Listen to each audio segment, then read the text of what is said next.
Espero que vocês estejam bem. Bom, eu dei essa aula aqui ao vivo lá no Meet, mas estou gravando aqui também para ajudar vocês, como vocês estão de férias e tudo mais, e também porque tem um pessoal que não assistiu. Desculpa, o meu gato Miyake, ele tá naqueles dias. Bom, hoje a gente vai aprender sobre o trovadorismo, uma Europa. Igual eu falei, ela aconteceu entre o século XII e o século XV, Idade Média, aquela coisa medieval. Aí a gente vai aprender um pouquinho sobre o contexto histórico dela. Bom, como eu falei, aconteceu na Idade Média, aproximadamente entre os séculos XII e XV. Aí, coisas importantes que teve naquela época foi a consolidação de Portugal como país independente. Portugal, ele era uma união com vários outros países, e se você aprende mais história, aí ele conseguiu a sua independência, isso acarretou bastante nas obras. Teve as cruzadas, batalhas cristãs entre muçulmanos e cristãos. É, eles queriam território, então eles batalhavam por eles. Você sempre acha um filme sobre isso, é bem da hora ver. Foi criada a língua do galego-português, os primeiros escritos de Portugal, aí foi surgindo a língua, até todo o processamento. Tava rolando o feudalismo, aquela coisa lá de vassalagem, de alguma do Cicerino e vassalagem, não entendo muito bem, gente, mas vocês vão aprendendo história. Vai ser muito cobrado, vai ser o foco do turismo, o teocentrismo, que é o Deus no centro do mundo, o domínio da Igreja Católica total. Então, tipo, você tá vivendo a vida, você tem que estar com Deus no centro dela. Vai andar, Deus você quer que você anda, sabe? A Igreja Católica sempre no pé da pessoa. Aí eu fiz uma estrutura de como é a sociedade lá naquela época do feudalismo.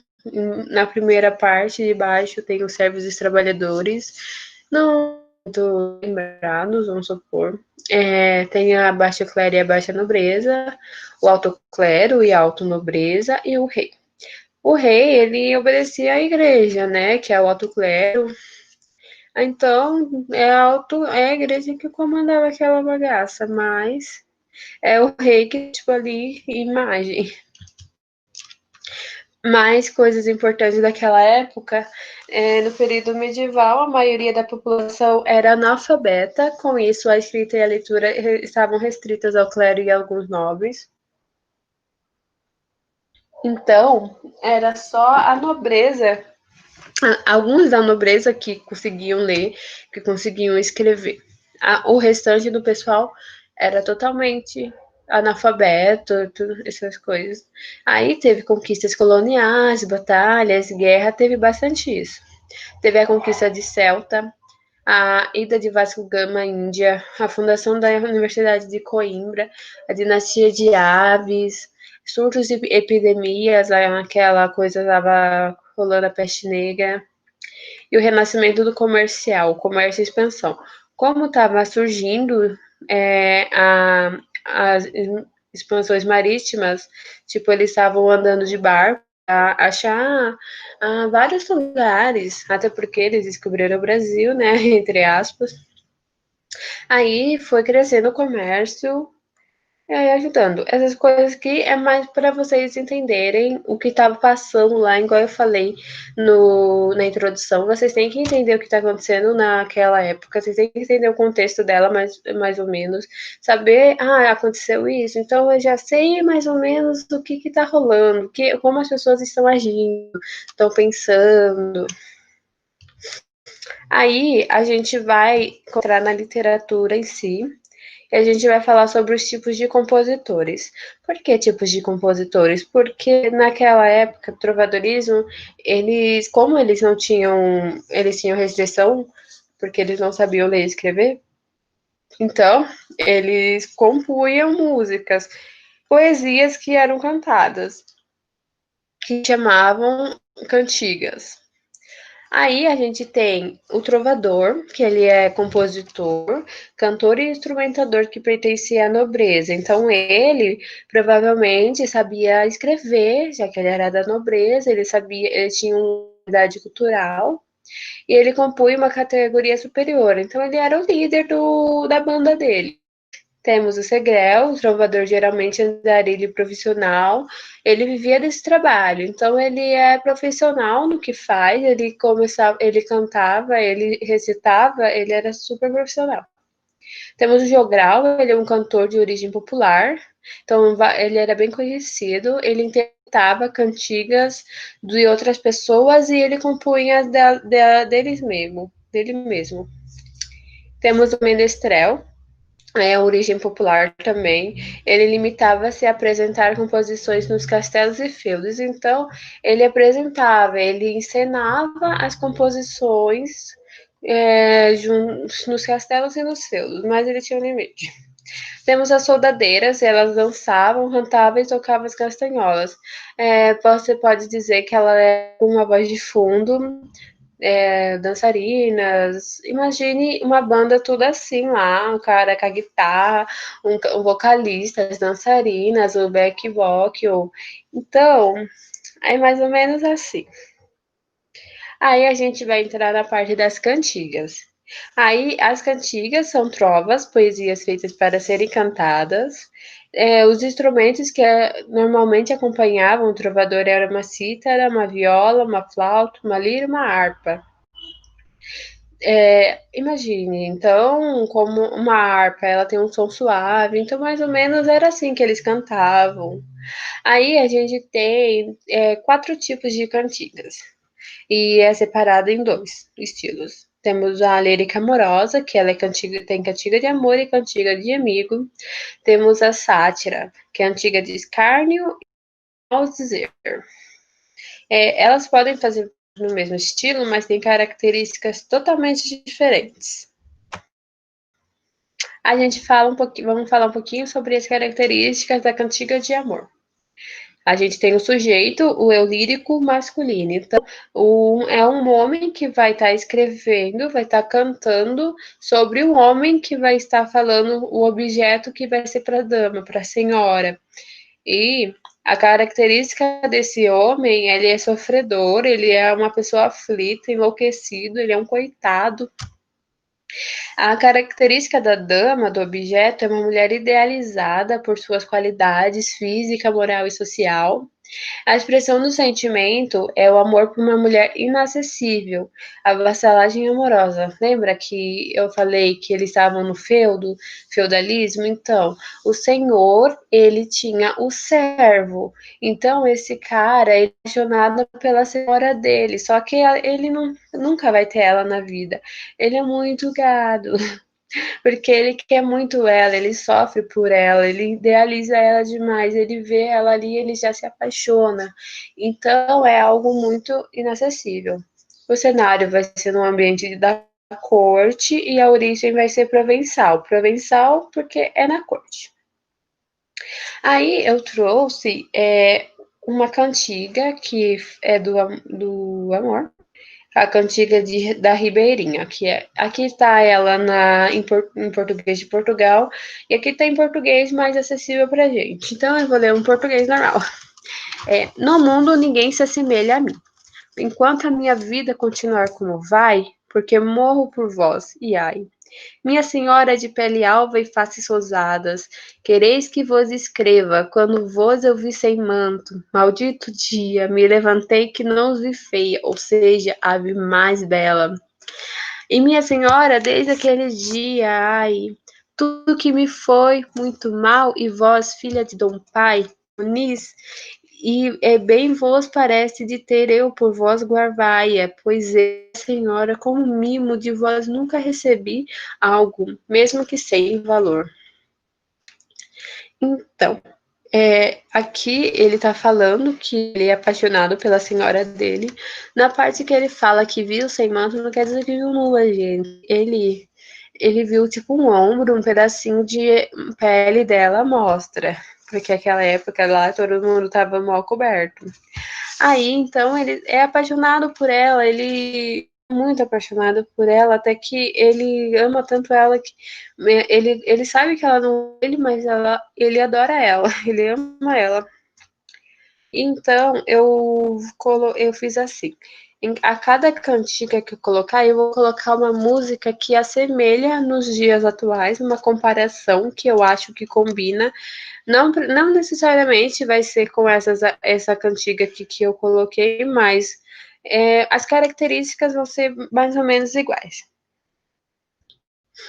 Aí eu peguei dois trechos de música e eu vou ler aqui vocês. Eu peguei a do Cazuza. Exagerado, jogado aos pés, eu sou mesmo exagerado. Adoro um amor inventado. Eu nunca mais vou respirar se você não me notar. Eu posso até morrer de fome se você não me amar. Aí eu peguei uma do Henrique Diego. Por você eu bebo mar de canudinho e atravesso o Polo Norte de shortinho. Entro descalço no vulcão em erupção. Faço de tudo para ganhar seu coração. É claro que tem várias outras, mas eu trouxe essas duas aí que são bem conhecidas e espero que vocês tenham entendido mais ou menos que é alguém que é sempre um homem falando para uma mulher. E ele vai estar exagerado, ele vai ser alguém que vai amar ela demais. Então ele vai fazer tudo por ela. Aí a gente vai para a cantiga de amigo. As características da cantiga de amigo. Vai ser um feminino, eu lírico feminino agora, em vez de ser masculino, vai ser feminino, vai ser uma mulher que vai estar escrevendo.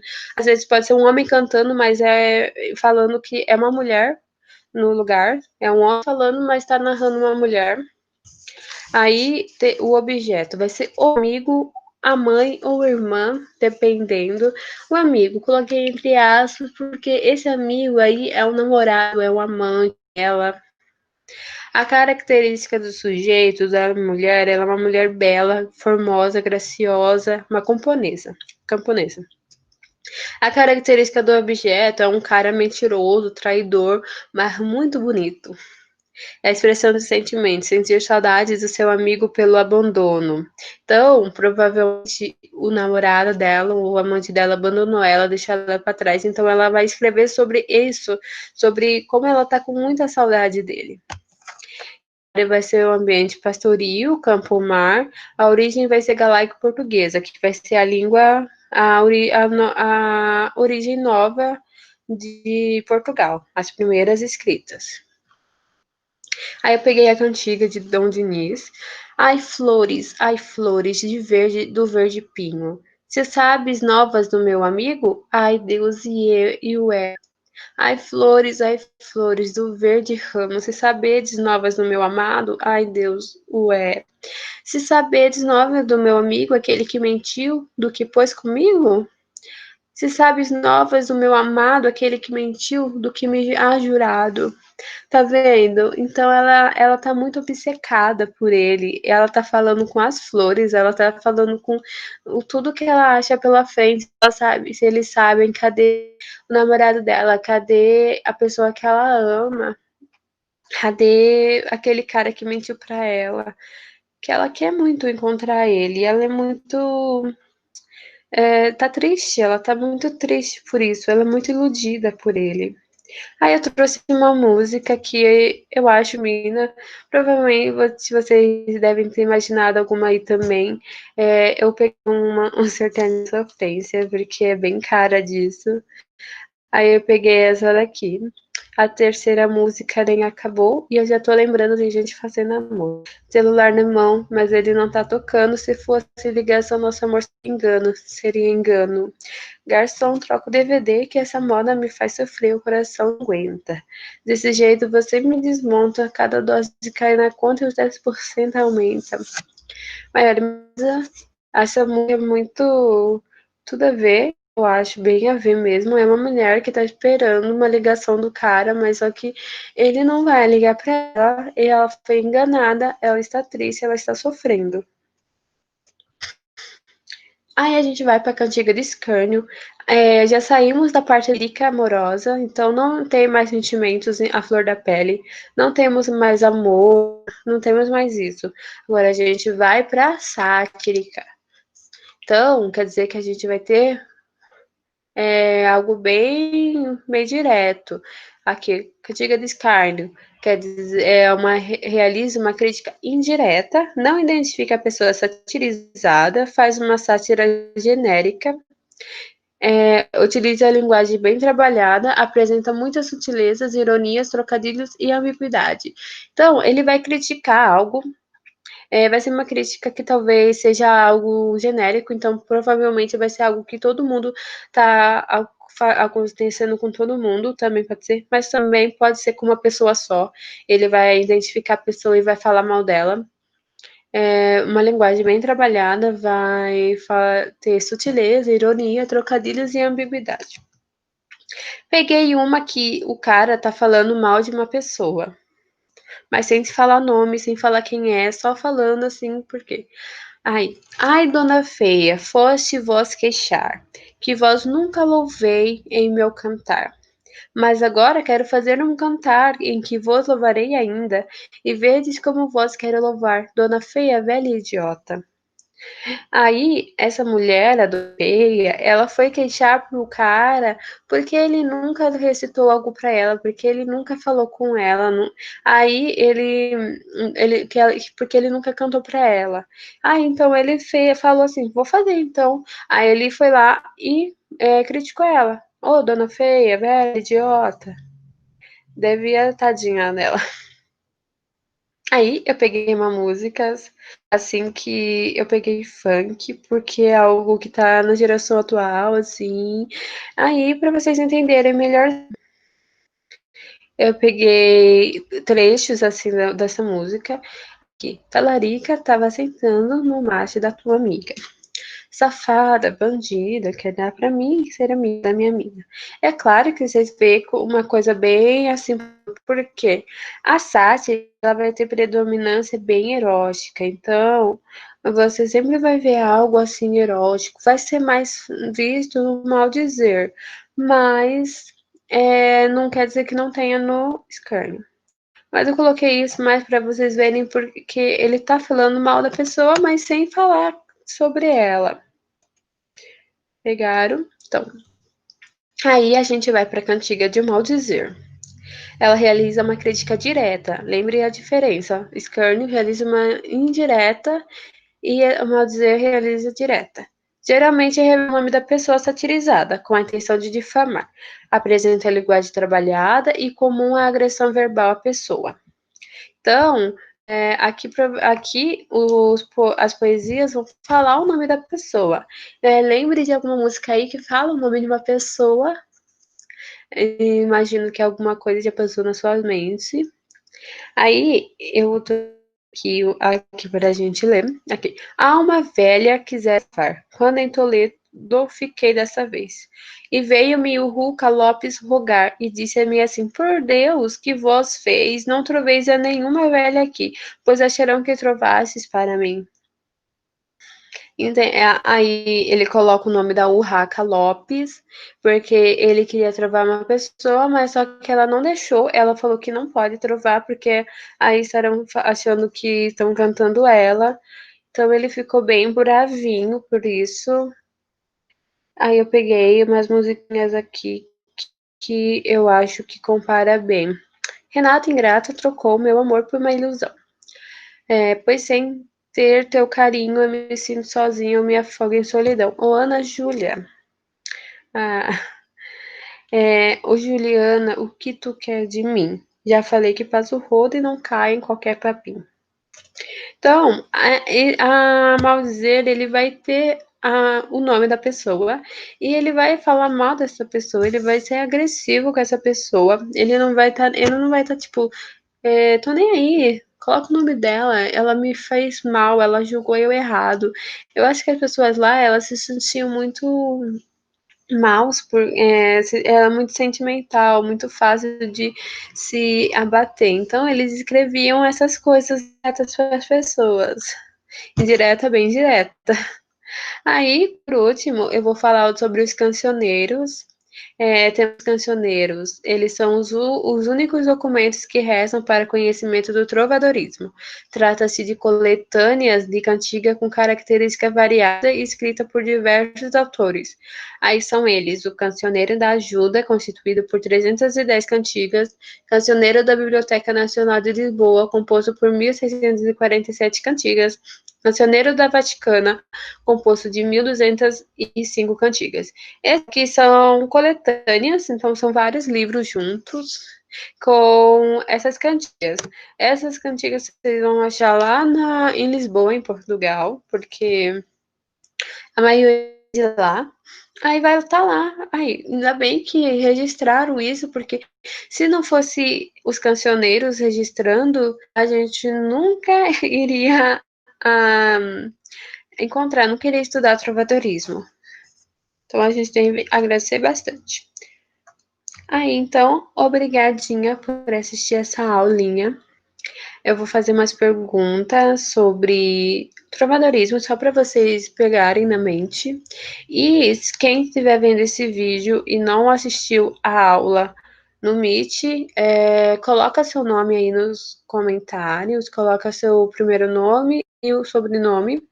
Mas quem já assistiu e tá revendo, não precisa, porque eu já coloquei presença, mas eu vou colocar presença também porque tá assistindo aqui. Então, brigadinha, gente.